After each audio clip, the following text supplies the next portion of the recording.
சரியா தூங்க மாட்டேங்குதுன்னு குழந்தைக்காக ஒரு விஷயம் வாங்கியிருக்கேன். அது என்னன்னு பாருங்க. பாத்தீங்களா, தலைக்கு வைக்கிற தலைவாணியை எங்க வச்சு தூங்கிட்டு இருக்காங்க. ஏய் எந்திரா. அம்மா அம்மா, நான் தூங்கிட்டு இருக்கும் போது யாரையோ குழந்தைன்னு யார சொன்ன? ஒன்னதான் சொன்னேன். என்னையா? ஏன்? கல்யாணம் பண்ணி கொடுக்கும் போது குழந்தை மாதிரி பாத்துக்கோங்க அப்படின்னு சொன்னாங்கல்ல, அதனால. ஓ அதனாலயா? ஆனா நிஜமாவே நீ என்ன குழந்தை மாதிரிதான் பாத்துக்கிற. நான் நல்லா தூங்கணுன்ற நல்ல எண்ணத்துல இந்த யாழ்கோரை மேட்டோட பாய் வாங்கி கொடுத்த பாத்தியா, அங்க இருக்கு.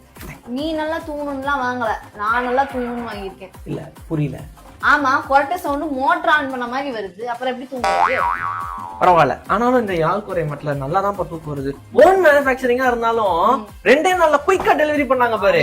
ஆமா, குழந்தை உச்சா பேசுனா என்ன பண்ணுவாங்க? நீ நினைக்கிற மாதிரிலாம் ஒண்ணு இல்ல. நான் என்ன சொல்லடா, கை குழந்தைலாம் வீட்டுல வச்சிருப்பாங்க, அதெல்லாம் உச்சா பேசுனா என்ன பண்ணுவாங்க? அட இது வாஷபிள் தான்ப்பா. வாஷ் பண்ணிக்கலாமா? சூப்பரா வாஷ் பண்ணிக்கலாம். உங்களுக்கு வேணா யாழ்கோரை மேட்ல ஆர்டர் பண்ணிக்கங்க. கீழே டிஸ்கிரிப்ஷன்ல கொடுக்குறேன். என்னத்த? நம்பர் தான். ஓ நம்பரா? உங்களுக்கும் நல்லா தூக்கம் வரணுமா? யாழ்கோரை மேட்டை வாங்கிக்கங்க. இவங்க ஓனா மேனுஃபேக்சரிங் பண்ணுறதுனால எல்லா சைஸும் இருக்குது, நிறைய டிசைன்ஸும் இருக்குது.